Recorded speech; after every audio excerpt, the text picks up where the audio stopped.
The following program contains scenes and language of a frank and explicit nature. Viewer discretion is advised.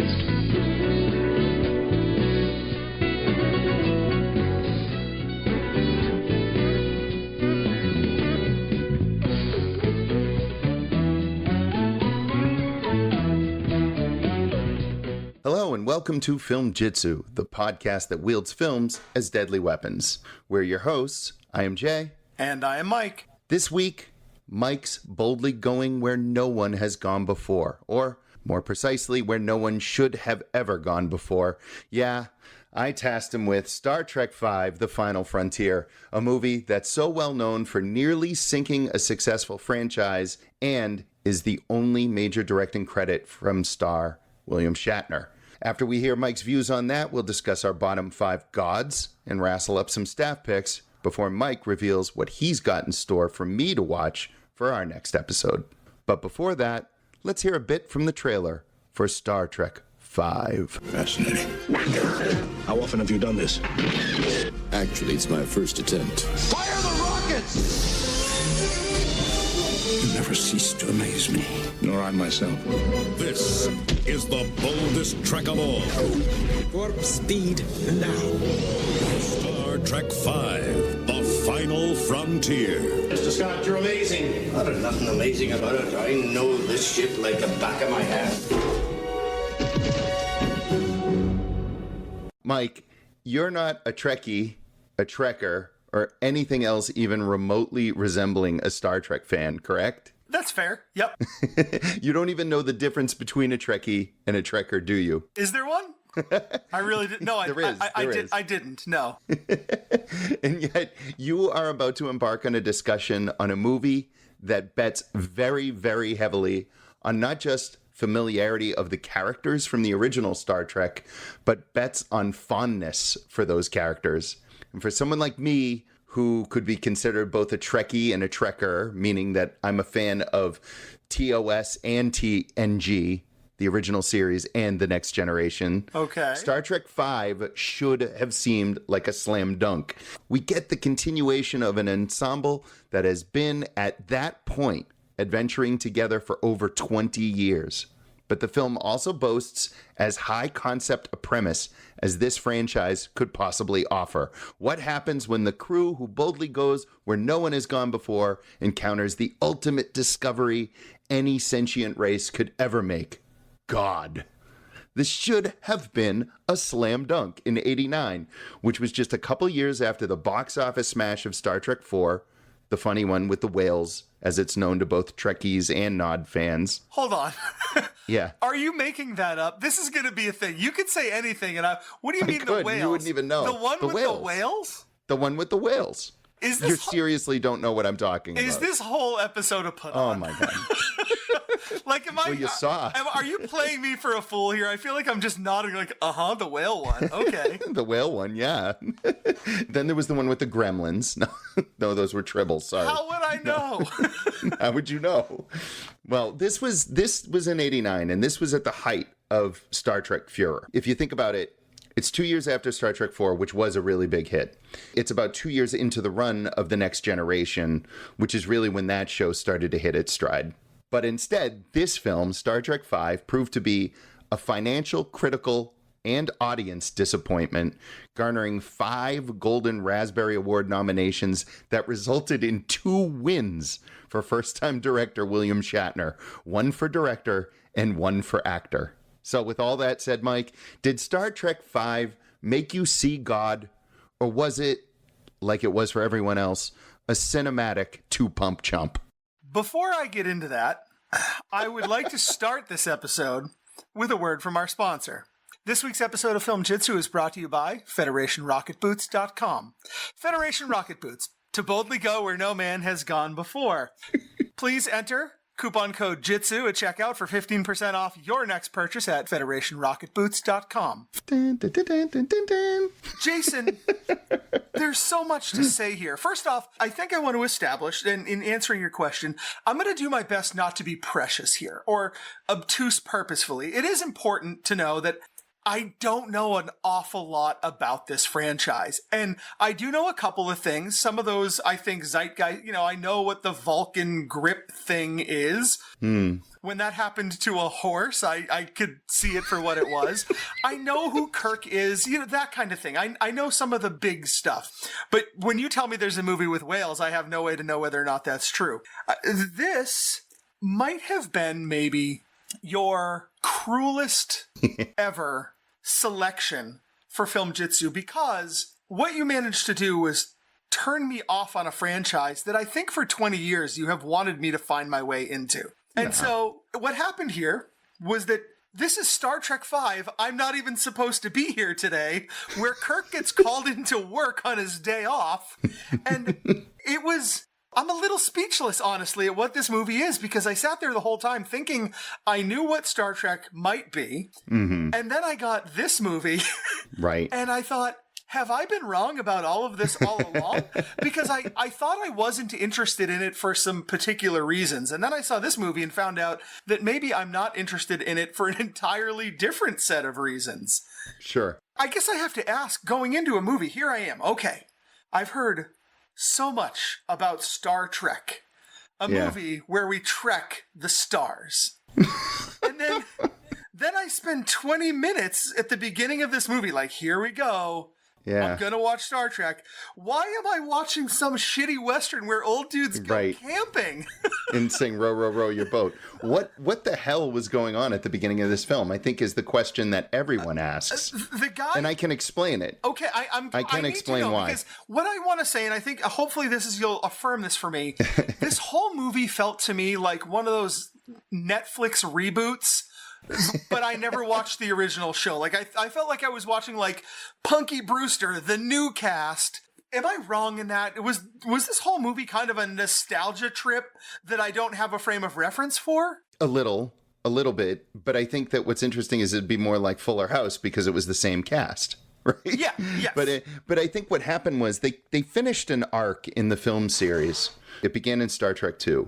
And it was a very compelling story in Star Trek II with a very satisfying but very upsetting ending. Okay. And then it goes into Star Trek III, a direct continuation of Star Trek II. And then from Star Trek III flowed directly into the one with the whales, Star Trek IV, which, yes, there are really whales in it. Which one has Khan? Because I know the Wrath of Khan. That's two. Two. He's the big baddie in these things, right? He's the arch nemesis of just in that Kirk? One movie. Oh. Just in that one movie. All and right. then Christopher Lloyd hilariously plays a Klingon in the third movie, which is wonderfully campy. And then in the fourth one, they actually travel back in time to save some humpback whales to bring back to the future so they can talk to a probe that is destroying Earth. So what's funny about that, what's funny about the third and fourth one were that they were both directed by Leonard Nimoy himself, Spock. Okay. And they had a lot of great comedic sort of tongue-in-cheek touches to them in the writing, in the portrayal of the characters and everything else.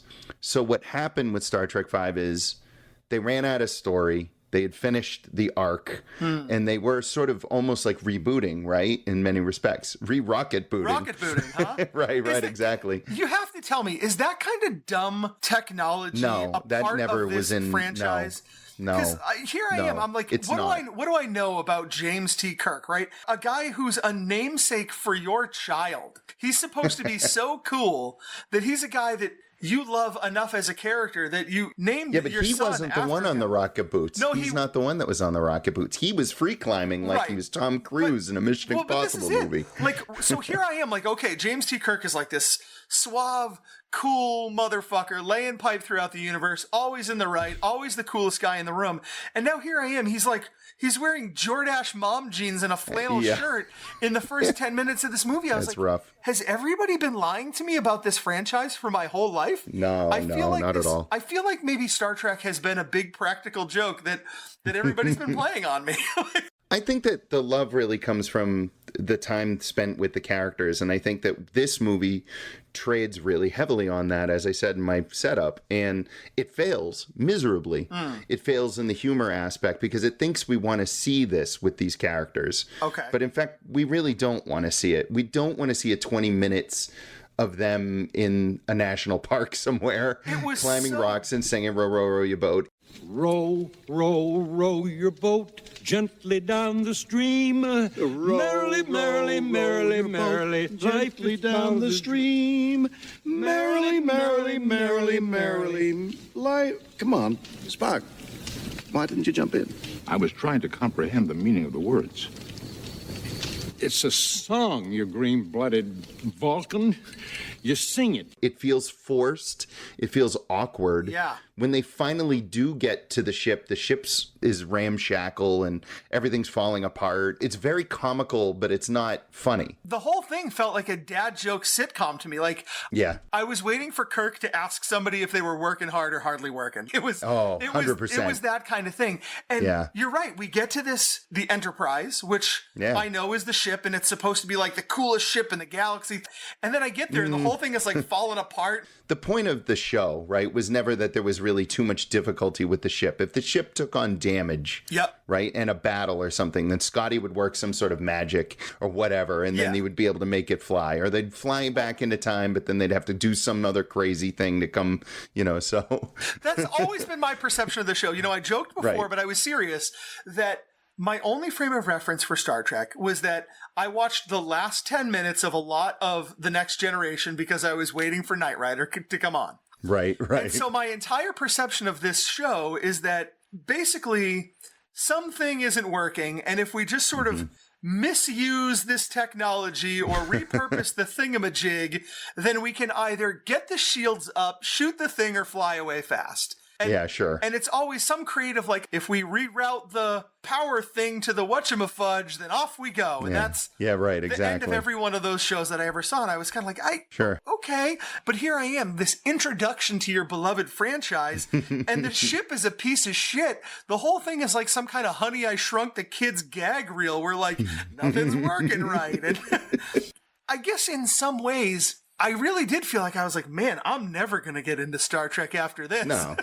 Yeah. And I think what I was doing was you a favor. I was doing you a favor by saying, like, dude, don't waste your time. There's better things out there. But I think you're missing my point, is that I hear from people who I respect and enjoy. I mean, you're a guy who I've watched so much stuff, and for years you've been telling me how wonderful Star Trek is. And rather than one day sitting me down in the basement and like giving me the best of Star Trek and hopefully maybe I jump on board, 20 years later, my first introduction is Star Trek Goes to Camp. And I don't know. Kirk invades what I can only believe is Space Vegas on a bunch of what I think are unicorns. Jason, does this movie have unicorns? Because they were certainly look like horses that had horns. Those are unicorns. I know what unicorns are. Those are. They were very dirty. They were very dirty unicorns. Yeah, they were like camel corns. It was like if Jawas had unicorns. Right, I don't exactly. know. We finally get some action 40 minutes into the movie, and I'm like, okay. We got what I think I could identify as the jokey boy. I bet this is really something the fans of the series are getting a real yuck out of, singing Row, Row, Row Your Boat. I don't know. But okay, now I'm going to get Star Trek. And Spock does that Vulcan pinch thing to a fucking horse. Like I'm watching Blazing Saddles, and I was like, all right, okay, we're doing this. And then there's the rocket boot piggyback, which is the goofiest fucking thing I've ever seen. When they both stand on the boot and then they all go up. Yeah. Like Andre the Giant pulling people up the cliffs, with like everybody grab on. I have some questions about this. Okay. I know the Klingons are the bad guys, right? Yeah. Do they all look like Jimmy Superfly Snuka, or is it just this one guy?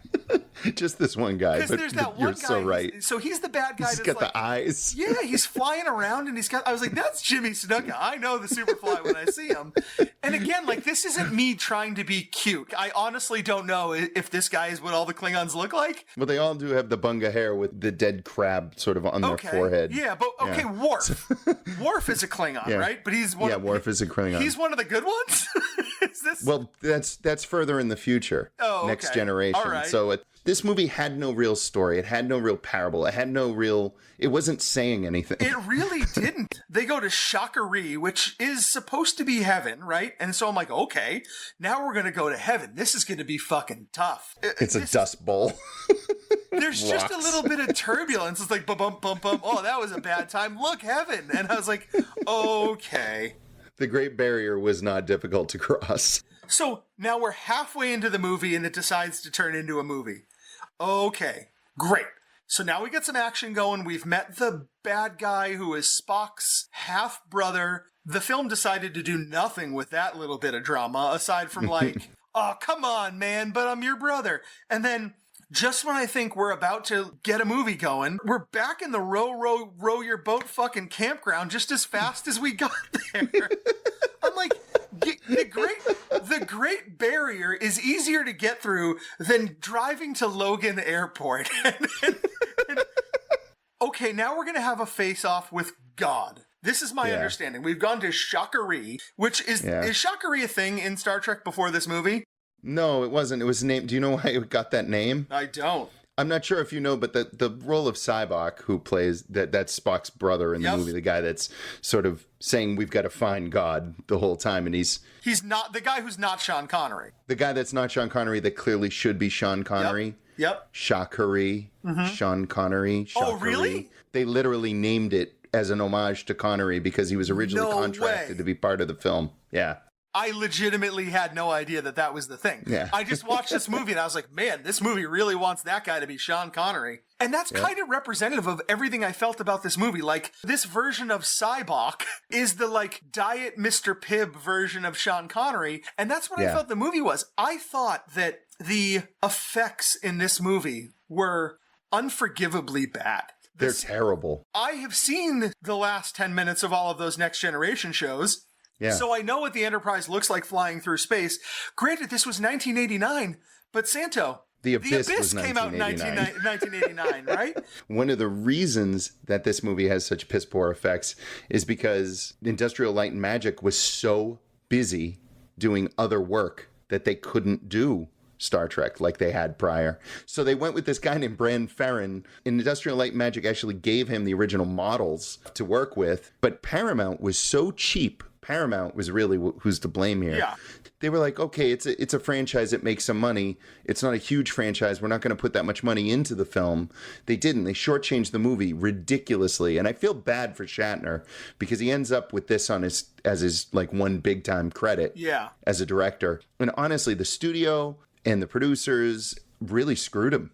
Like they really screwed him on this one. What you're telling me, amazingly, is not Hollywood lore. That's all on the screen. Me, as an absolute newcomer to all of this, I could see that when I was watching. I was like, I don't know anything about Star Trek, but I know that this movie is getting short-changed.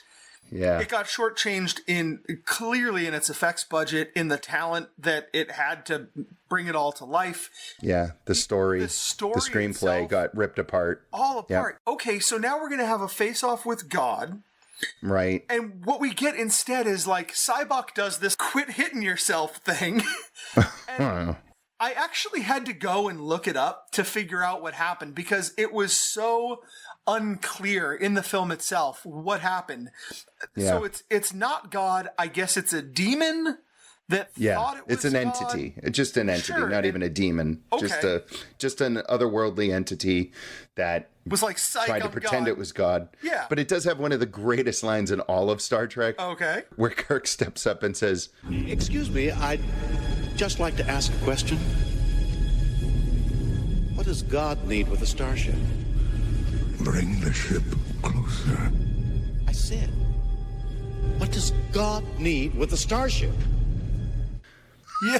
Like that moment was so good. The absurdity of the whole concept and how it all pivots on that one line. Yep. There are quintessential moments that are very Star Trek in this movie. Okay. And that was definitely one of them. The interplay between Bones and Spock, whenever they kind of have their little disagreements and stuff, those were played pretty real and pretty accurately with the rest of the series. It was really obvious to me all of those times. It really did feel like one of those Netflix reboots. I could tell there were moments where I was like, oh, I don't get that, but I could tell it was for the fans.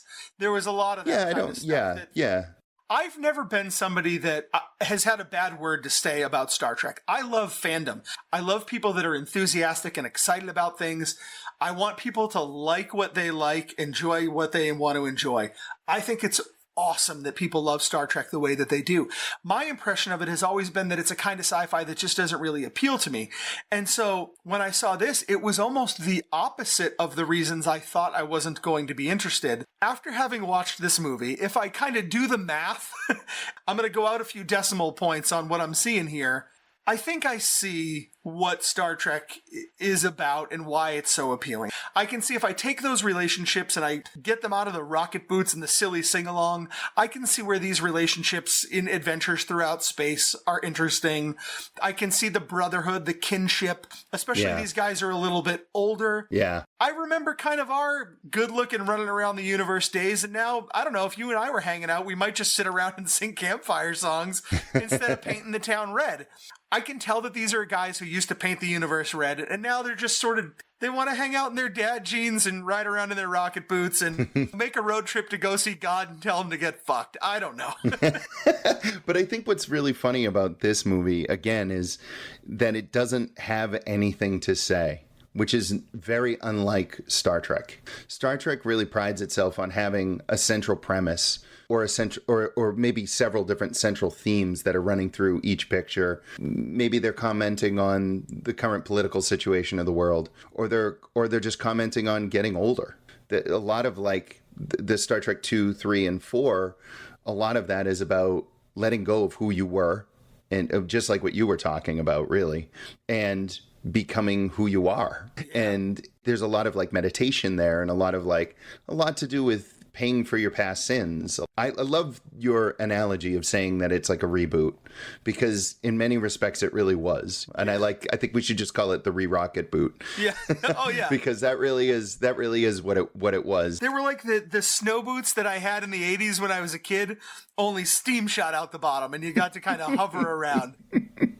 I think the whole thing seemed to me to be Shatner wanting to have his character literally roll up to God and be more righteous than God. Right. I could tell, but it wasn't God. I could see it at the end, right? And I could see at the end, at the very end of the movie, Kirk admits to being wrong, and I could tell that was supposed to be a big deal, because I think what this whole movie wanted to show me was a guy who has always been right about everything, knows he's been right about everything, even went to go face to face to God and still called bullshit. It was like, that's not God, I'm God. And then they blow out of town. Maybe you have ensured that I will never boldly go where no man has gone before. This might be the death knell for any possible Trek fandom that might happen. Or perhaps the opposite. If I give it a chance, if I sit down with The Wrath of Khan, which is supposed to be the good one, maybe not the whales, I guess, but I now have I have a basis of comparison for how bad this can be. Right. And so maybe I don't need years of watching the show to enjoy the good movie. I just needed this. So maybe. I don't know what your motives were here, Santo. If you were trying to push me away or draw me in closer, I don't know what I was really just trying to make you suffer, Mike. That's it. It's a bad movie. Okay. That's what we watch. Okay. So that's really it. There was no larger reason. You don't know anything about Star Trek. You were going to be confused, probably upset, and irritated. And I was like, this is going to do just fine.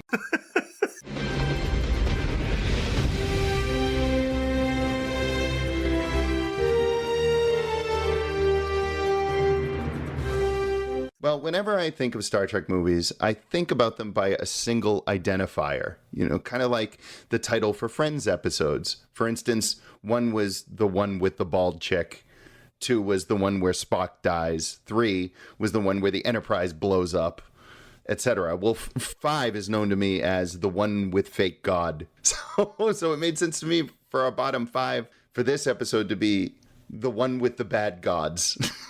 So bottom 5 gods. Really hard list to come up with. Really difficult. How did you come up with your list? Man, when you said bottom 5 gods, I was like, oh, this is going to be a walk in the park. And then as I started doing it, this was a lot harder than I thought. Yeah. And part of that was because I self-imposed the rule where I tried to stay out of the Greek pantheon. I didn't Why? I'm very curious why. Was it too easy? I guess maybe it was too easy. It was too obvious. I also didn't have the flip side of the coin. Like, I didn't have a really good example of like, oh man, this is a movie that gets Greek mythology really right. Oh, and gotcha. So there are so many They're all examples pretty of it rough. being pretty bad. Yeah, I can tell you a bad superhero movie because I can tell you some good superhero movies. Right. So I decided to try and leave it out. It made things harder for me, but I did ultimately manage to do that, I think. So I guess I'll just kick us right off here at the top. Yeah. My number 5 is from a 1995 movie, possibly even worthy of being in the number 1 spot here. Wow. Because this was the one that was the first one that jumped out at me. It was the only one that jumped out immediately. That's Christopher Lambert as Lord Raiden in Mortal Kombat. Who decided that Christopher Lambert is going to play the Asian god of lightning? What are we doing here, movie? Good. This is a movie that I saw in the theater in 1995. No. I was away at camp, and the moms put the kids in the car, drove us 3 towns over to go to the movies to see Mortal Kombat. I was so pumped. And even in 1995, I was like, what the fuck is happening here? He talks like this. Yeah. What is that? Like, I'm like, what are we Is that doing? Him doing an Asian accent? Like, what is it? Christopher Lambert sounds like Peter Lorre. Like, as written. Yes, that's very good. The lightning. I'm see like, what are we? What? Who? Finish him. Finish him. Ha ha ha. He does a lot of giggling in the movie, which I don't know. I guess when I think of the god of thunder and lightning, and I don't think of a lot of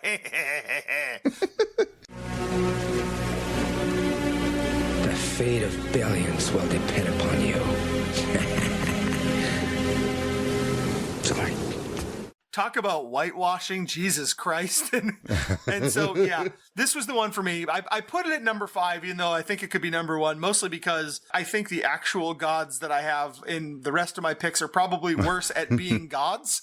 But sure. Lord Raiden, Christopher Lambert. Ouch. I think I took a kind of similar approach. I tried to choose gods from many different religions if there were. I didn't want to just harp on one, so I didn't want to keep myself to the pantheon, the literal pantheon of gods. And so I started off with a very probably controversial choice. And, you know, a lot of people really love this movie. I didn't. And it was largely because of this character, which is funny because he's portrayed by an actor I really usually very much enjoy. And the character is Maui from the movie Moana. Is voiced by The Rock, you know, Dwayne Johnson. Yeah. To be fair, the Polynesian demigod Maui, upon which The Rock's version is based, is an incredibly powerful entity that, among many crazy feats, catches the sun with a fishhook, thus lengthening days. He's also fabled to have brought fire to mankind, harnessed wind so we can sail in the ocean, and pulled many a Pacific island from the sea. Right. So why is he portrayed in this movie as a blowhard braggart with a fragile ego and a bad temper? I mean, I get that humankind kind of forgot about him for 1,000 years or so, and he's got a chip on his shoulder about it. But giving a shipwrecked kid that's from a struggling island who just lost her grandma and is alone and on a dangerous quest to find the heart of the ocean is just, it's mean and it's childish. and that's what Maui is for a lot of the movie. He's like a bratty he's just kind child. of an asshole. Yeah, he's tempestuous, he's self-serving, he's arrogant, and he's pretty exhausting for me. I know he's powerful and he's cool, and I have to admit that I loved hearing The Rock belt out, "You're welcome." Fun fact, just today, I sang that exact song with a ukulele to a group full of senior citizens. Yeah. Listen up, kid. I can go on and on. I can explain every natural phenomenon. The tide, the grass, the ground. That was just Maui messing around. I killed an eel. I buried his guts. Sprouted a tree. Now you got coconuts. I do it all for the old folks, Santo. I'm ready with it. Yeah. Good. Maybe you should have voiced it. Maybe I would have connected more. The Rock was great. He's so charming in it. He is good. Yeah, he's very good. It's a great flick. It's not a great flick for me. I'm sorry. Really? It isn't. Yeah, it really isn't. It doesn't resonate with me, not the way that many of the other Disney Pixar flicks do. All of it didn't sit well with me when I watched the movie. Maybe it was just a mood. I don't know what it was. But this movie I never really connected with. Maui I really didn't connect with. And so that's why he makes it to number 5 on my list of lousy gods.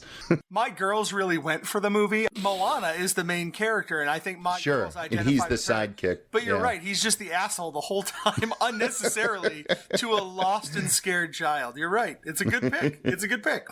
My number 4 is from a 1988 film directed by Ken Russell, based on a Bram Stoker novel. Oh. I'm going with the giant snake god in the lair of the white worm. This movie is deeply weird. Yeah. Very unsettling. It's a very strange comedic tone with a lot of dick biting, if I remember. Like, a lot of dicks get bit in this movie. And it's about a lair, a hole in the ground with a giant white worm god in it. And there are some crazy none people, at all penis-like. No, and there are some crazy people who think it would be cool if this thing were hanging out here. And that is not cool. I guess the first sign that maybe a religion is not for me is if its adherents are dick biting a lot. Like, no, I'm probably not going to worship your white worm if biting somebody in the dick is part of the deal.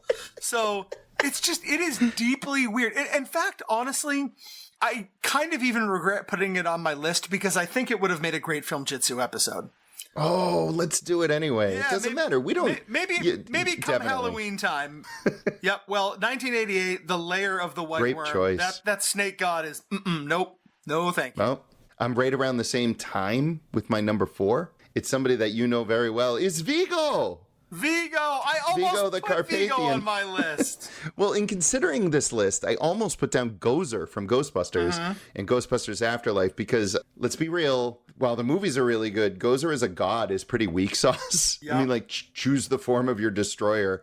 It pretty much just sets you up for defeat. It's obvious to me that nothing ever good was going to come from like a 100-foot marshmallow man. You're going to get defeated. But even weaker and dumber was the god, quote-unquote god, in Ghostbusters 2, Vigo the Carpathian. And I think that some might come at me with, well, he's not a real god. But I'll have to remind you that his chief emissary and baby napper, Janos Poha, played wonderfully by Peter McNichol, is quoted, all covered in goo? No, why am I covered with goo? But he's so good in this movie. He really is. Yeah. But at one point, he's quoted telling Sigourney Weaver's Dana that there are many perks to being the mother of a living god. So, after it's revealed that the spirit of Vigo is going to be going into her baby Oscar, to be the vessel of his rebirth or whatever. Also, I think it's very important to remember that Vigo wasn't just a man because he was poisoned, stabbed, shot, hung, stretched, disemboweled, drawn, and quartered. So that's some damage. But was he, like a good god, like a cool god, and with no disrespect to Wilhelm von Homburg, who played Vigo on screen, or the magnificent Max von Sydow, who lent his voice to Vigo, is dubbed over because the actor Wilhelm von Homburg could not speak. Right. It was terrible. He was a super lame god, Vigo, and he was silly looking. He had Fabio hair. He had a never-ending 5 head, I'm about to admit something embarrassing. Oh, here we go. Oh, God, what is it? Ghostbusters 2 came out in 1989. Yeah. I was 8 years old in 1989. Sure. Vigo kind of scared me. Yeah. I think Vigo freaked out a lot of kids. It was Max von Sydow's voice. It was the voice. It was the painting. Oh, yeah. First off, it was the painting, the still image, the painting scary. Of Vigo, and then the voice. Yeah, I think Vigo genuinely scared me in 1989. But what did he really do? He covered a museum with mood slime. That was about it. Yeah, he made for an inconvenient day for a lot of people. That was kind of it. Oh my God. You're right. I think Venkman really summed it up very well. Hey, Vigo. Yeah, you, the bimbo with the baby. Didn't anybody tell you the big shoulder look is out? I have met some dumb blondes in my life, but you take the taco, pal. You can't deny that Mr. Venkman was right. And when Vigo was done in by a horrifically drunken New York City version of Auld Lang Syne, I feel like Vigo and the writers of Ghostbusters 2 really did take the taco. Well, my number 3 is an evil god. And I think he's on my list kind of because it's like some edgelord bullshit.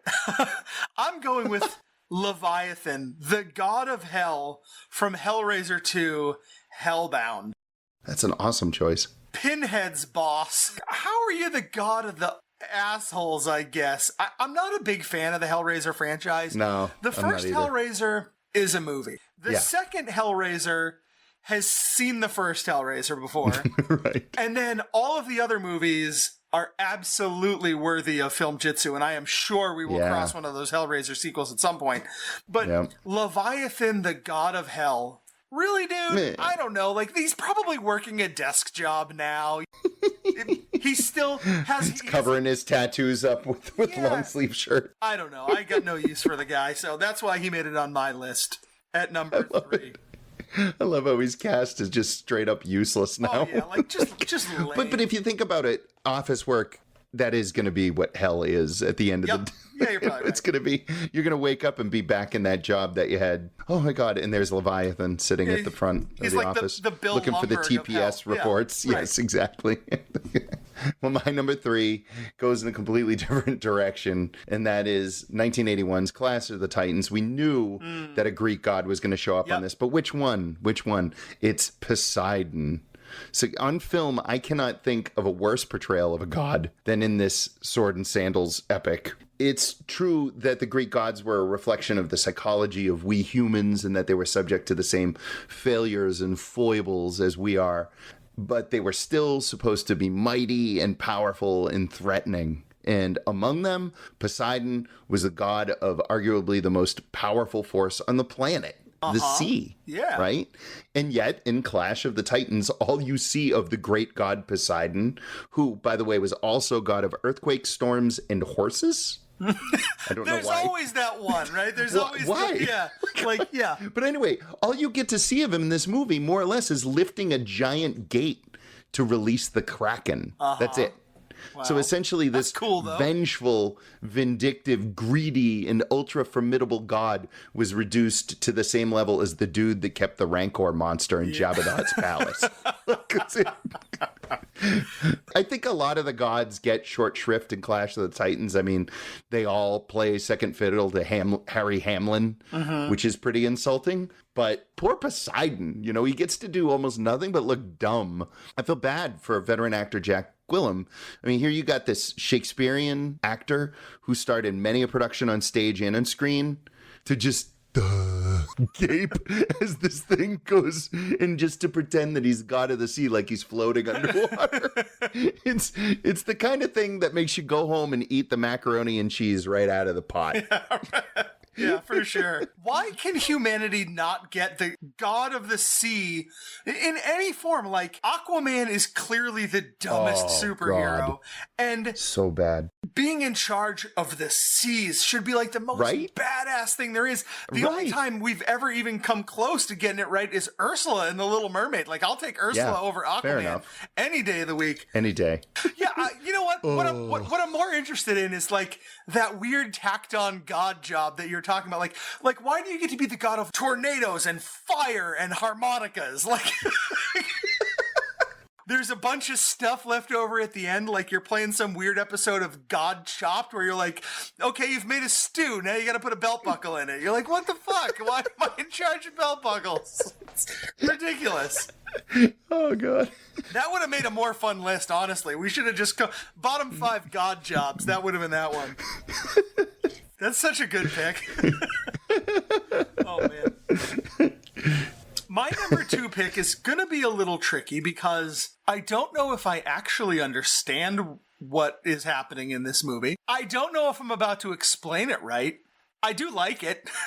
For me, it's the engineers in Prometheus.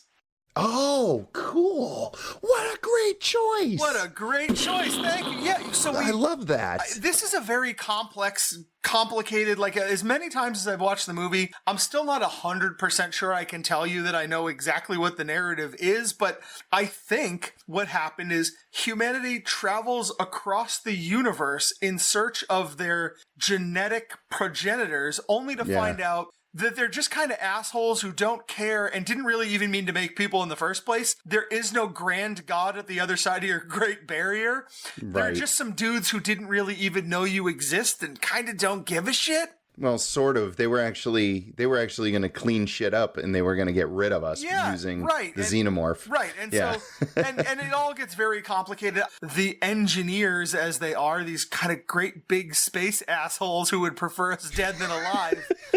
That's a bad Sounds god. like God. That's a bad god. Yeah. It's a bad god. Yeah, that checks out. That is such a monumentally awesome choice. Great logic at work there. That is exactly what they were looking for in the movie. They were looking for God, and they found it. And it was the most disappointing possible thing other than a Sean Connery looking light show. Well, mine number 2. This is a pretty obvious choice. It's actually a terrible movie. It's from 2014. It's called The Pyramid, and it's the god Anubis, which is Egyptian god. The Pyramid couldn't decide if it was a found footage movie, if it was a mockumentary, or if it was just a very shakily shot horror flick. It was produced by New French extremity auteur Alexandre Aja, and was directed by his frequent writing collaborator Gregory Levasseur, who was screenwriter on P2, Mirrors, and the remakes of The Hills Have Eyes and Maniac. So this isn't a particularly great pedigree, but what's really shameful about The Pyramid is its awful treatment of the god Anubis. So Anubis is the Egyptian god of death and keeper of the gates to the underworld. Also, he watches over fine linens. You see, I knew it. Yeah, there we go. No, he doesn't. The god of coffee cups. He's most often represented as a man with a canine head, and he's pretty much the one-stop shop for all the afterlife business. So embalming, mummification, guidance of souls to the underworld, tombs, cemeteries, etc., right? So in The Pyramid, the central revelation is that this archaeological dig at the center of the plot uncovers a buried pyramid that houses the tomb of Anubis. Uh-oh. And I'm not blowing any plot stuff there because there's zero in the way of mystery or suspense for anyone that has even the most passing knowledge of like any mummy movie ever. Like, you know, you're not supposed to go into the tomb. We all know. Don't open the thing. Right. So you basically end up with the usual, like, a bunch of annoying archaeologists / adventurers who get picked off at first by booby traps and then by the god of death himself. So this is essentially a slasher movie with a dog-headed god as the villain. But as bad as he's poorly rendered by the screenplay, and it's terrible, he actually gets killed by mutant cats in the story. Yeah, anyway, so... You could have given me 100 years to try and tell you how Anubis bites it in that movie. Right. I would never and come it's up like, with mutant cats. Mutant, dark-dwelling cats that guard the underworld attack him. I don't know. But I can tell you that as bad as he's rendered in the screenplay, he's worse rendered by the CGI that's used to bring him alive. This is horrible looking. It looks like early 90s terrible CGI. And it feels insulting to treat any god this poorly. The Pyramid, 2014. I didn't even know it existed, and it is not it's not usual that a horror release makes it by me completely unawares by a guy like Alexandre Aja, who's got a reputation. Yeah, he's got a reputation. I didn't even know he this didn't was a direct movie. it. He produced it, but yeah, it's he just, why was he even involved? Yeah, well, my number 1 is from a fairly recent release, a movie that might qualify as one of my biggest cinematic letdowns. Oh. I am going with Maxwell Lord, played by Pedro Pascal in Wonder Woman 1984. Oh. He was a god. Yeah, I could see where you're coming from with that. That was the whole thing, is he became a god. But essentially, he was the Wishmaster, Yeah. And I think I'd just rather watch The Wishmaster, but Wonder Woman was a film that I really, like a lot of people, the original Wonder Woman, I really enjoyed the movie. I thought it was fun. I was into Gal Gadot as the character. A lot about it worked for me. I was excited for the next one. I was all jazzed at this 1984, and I was sitting there watching it, and I was looking around, and I could tell nobody else was enjoying this movie. And it was one of them. It was the kind of movie where you sit there and you're like, wait, uh-oh. Do I hate this movie I was super excited for? I came into this movie really primed to like it, and I really did not, and a lot of that has to do with Maxwell Lord, a character that I thought was a bit of a dumb idea to start with. Certainly played by Pedro Pascal, who I think is a good actor. Yeah. Way too over the top. Like, I couldn't figure out what he was going for. Was it supposed to be campy? He could not fit. Nothing. He did not pick a tone.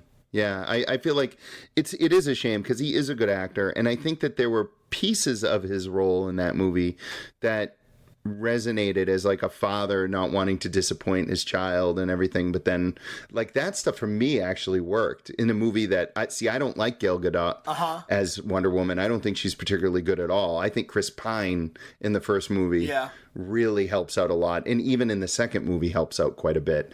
And I like Pedro Pascal and I like the character, but I couldn't connect because I didn't understand what was happening with him. Just none of it worked for me. He was kind of like this manic 80s over the top villain, but he's ending the world because he's got Donald Trump. He was kind of Donald Trump meets Gordon Gekko, but every once in a while we're supposed to remember that he keeps forgetting that he's sensitive, got a kid, right? And that he's I don't know, like I hated the movie so much. Yeah, it's a bad movie. It was such a 180 for me from the first one, and that almost exclusively had to do with Maxwell Lord, the god of, I don't know, wishing for stuff? It's hard to say. It's an interesting choice. He's the villain of a superhero movie, and I think I'm surprised that this is the first time we've really talked about how the sort of overlap superheroes and gods, which is like DC's whole thing. Well, my last one is the first one that jumped into my head when we talked about doing this, and it is from a 1989 movie called Begotten. I don't know if you've ever heard of this. It's a very, very fringe sort of art house movie. The god is actually just called God killing himself. In the first moments of the movie, what is Begotten, right? It's the directorial debut of filmmaker E. Elias Marriage. He is the guy that made Shadow of the Vampire later on. Yeah. So, which is a great flick. Great flick. But this, is it an art film? Is it an experimental film? Is it a horror film? Is it a no-budget shock gore fest?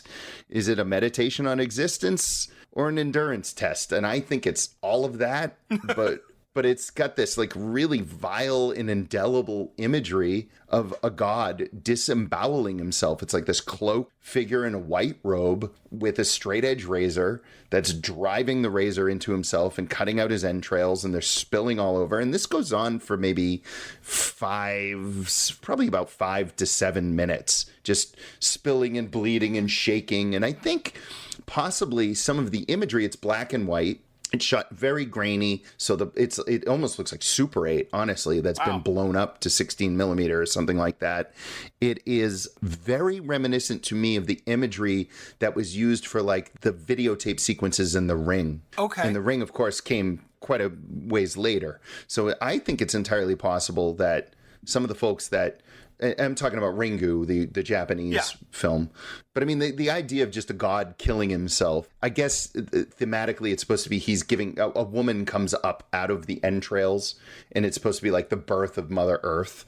And then later she somehow gets semen from him and he becomes pregnant and has the son of Earth. And it's just a very weird, chaotic, gross thing. The god of Earth and humanity and semen. Okay, I got you. Yes, right. There you go.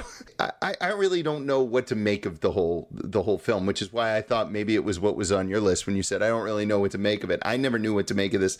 There are some readings of this that it talks about the birth of Mother Earth and the human race out of the chaos of destruction and whatever else. But when I think of like a god killing itself, even if it's to give birth to Mother Earth, it's a rather chaotic bit of grandiose self-destruction.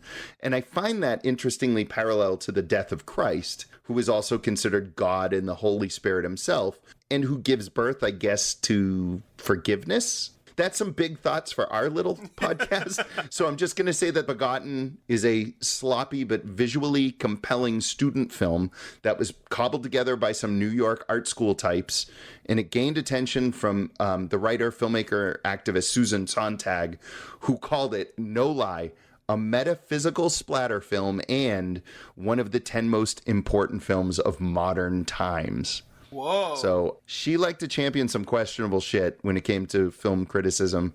I think this is a prime example. And where she sees symbolism, I see just like laziness and grotesquerie. And you can see it on YouTube if you have the interest of watching it. It's a rough haul. It sounds rough. Boy, from Mortal Kombat 95 to God tearing out his own entrails on YouTube, we really covered a lot of territory in this bottom five, didn't we? We really did.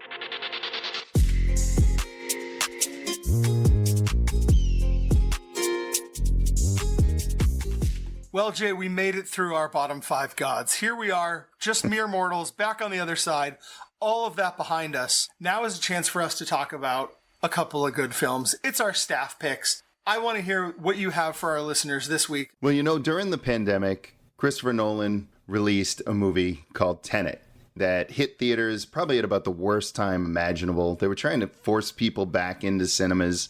Nolan was sort of a pariah as a result of that move. I, for one, have seen Tenet a few times. I watched it again this past week. And I have to say, I really wish I did see it in the cinema. I wish it could get re-released. It is a big, loud, insane visual feast. Does it make sense? I'm not sure. As far as what Tenet really is, it's Nolan does Bond. He does big, noisy concept movies. Sure. And that's totally his bread and butter. But no matter how nonsensical it gets, and this one really does get nonsensical, it manages to get a lot out of its cast. And I mean, you've got John David Washington, who makes an awesome African-American James Bond type. He's confident and vulnerable. You've got Robert Pattinson, who is super charming and roguish, making me wish that he could tackle Bond and make it funny. And then you just Kenneth Branagh, man, he's a mean Russian arms dealer. He's just something to behold. He's icy and simmering at the same time. The plot, completely insane. It deals with weaponry that operates in quote-unquote inverted time and the end of the world dangers that it poses. And what the movie does so well is it has a big, ridiculously complex storyline, but it boils everything down to very simple situations. And then just gives you this visual splendor of things going backward. like, wow, watch as these people are moving forward, but an explosion goes backward right next to them. Yeah. It's just really, really neat visuals. Nolan's a really fun and interesting filmmaker. I think that Tenet is definitely worth a watch. And again, if enough people ask for it, maybe it'll get re-released on the big screen, because I think something like this would be a real hoot to see. It's certainly a time capsule of a movie, because you're right. It was the big, we're going to try to get people out of their houses and back into theaters, and it did not work. No, nobody went. So it's a real shame, because it is a quality flick. And just to see Kenneth Branagh as a Russian arms dealer, man, he's something else. My staff pick this week is very different than yours. As I've said before on the show, I'm a real fan of films from the new Hollywood era, those 60s, early 70s films where Hollywood started doing something new with heroes and anti-heroes. We hadn't quite seen depictions of violence in film the way we were seeing it in the new Hollywood era. And so this week, I'm going to suggest that our listeners check out 1967's Bonnie and Clyde. Mm-hmm. Directed by Arthur Penn, the same guy who did The Miracle Worker, and really even just these two films is enough to make a career as far as I'm concerned. It stars Warren Beatty and Faye Dunaway, an absolutely show-stopping Faye Dunaway, as Bonnie and Clyde, those legendary American outlaws tearing their way through the countryside, robbing banks and shooting things up. I've never really been attracted to the Bonnie and Clyde story. I feel like it's something that we all kind of know, like, oh, Bonnie and Clyde, I get it. And so I didn't watch the movie for a very long time because it just didn't seem like something that would interest me. I felt like I knew the whole story. And what Arthur Penn gives us is a movie where it doesn't matter that you know the whole story because it really is about these characters. Americans have always had a preoccupation with the anti-hero, specifically in American life. We like the free-spirited criminal making his own way and bucking the system and somehow seeming to be the good guy at the end. These are the bad guys that are doing bad things, and we're supposed to kind of enjoy it. The thing that's cool about Bonnie and Clyde as part of that kind of new Hollywood movement is that we get that, but I think we're tricked by this film into thinking we're watching a light-hearted farce. Yeah, because of the tone. Yeah. Warren Beatty is a stand-in for the impotence of this lifestyle. He is literally impotent in the movie. The myth of the American gangster is that we're stuck holding the bag for celebrating this lifestyle. What Arthur Penn's movie remind us is that, hey, you've really enjoyed going along this madcap adventure with Bonnie and Clyde. Well, you need to be reminded that they're the bad guys and that they've been doing bad things and that they're going to be held to account by it in an extremely violent way. Cinema just wasn't really talking about that kind of stuff prior to this. So all of that kind of serves to give us a movie that wants us to think that it's this lighthearted, wild on-the-run comedy, only to turn it around and rub it in your faces that this movie is actually about what you think it's about. Yeah. It's up to more than just Bonnie and Clyde being charming anti-heroes. And for the first time, I think Arthur Penn in a major way confronts that. The bad guys are the bad guys, even if you kind of like them. Yep. A violent and dangerous lifestyle leads to a violent and dangerous ending. And you're kind of left sitting there holding the bag. I'm glad that our movies are so wildly far apart in things. I think it gives our listeners a lot to choose from. If you've listened to either of our picks and you enjoy them, please drop us a line at jay@filmjitsu.net or mike@filmjitsu.net and tell us why you liked it or why we're idiots, because let's face it, I'm certainly an idiot.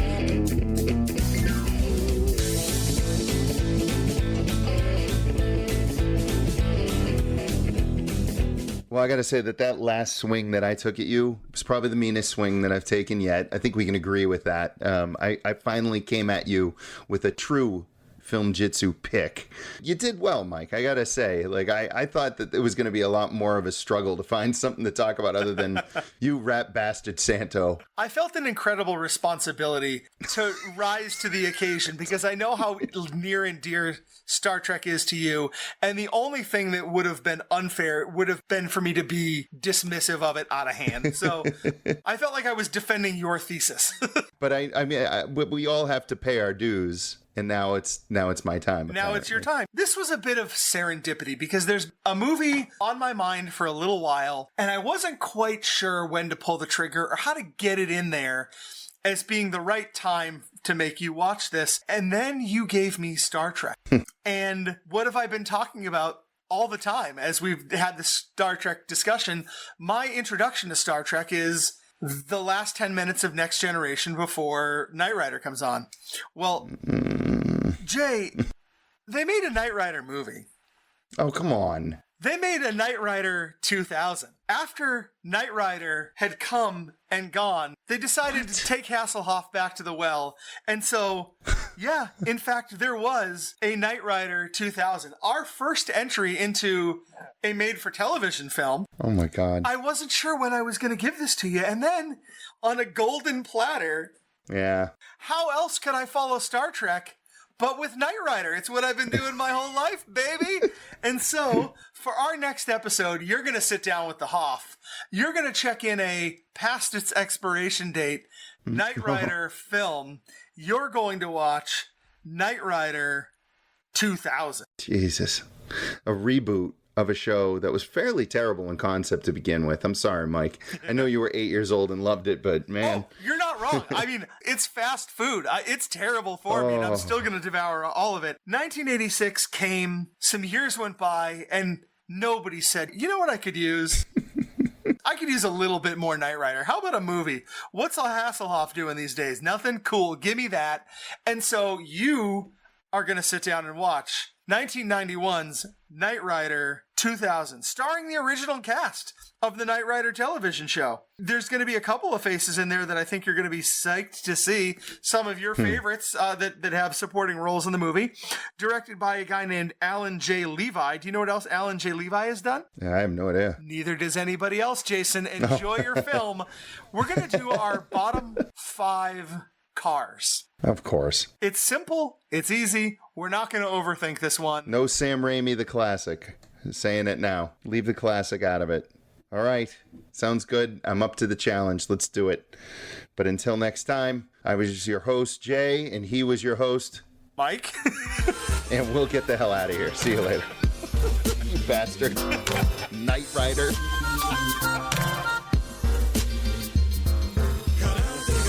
Stalno mislim na te, hoću znat sve karte, vježbat ću sate i sate.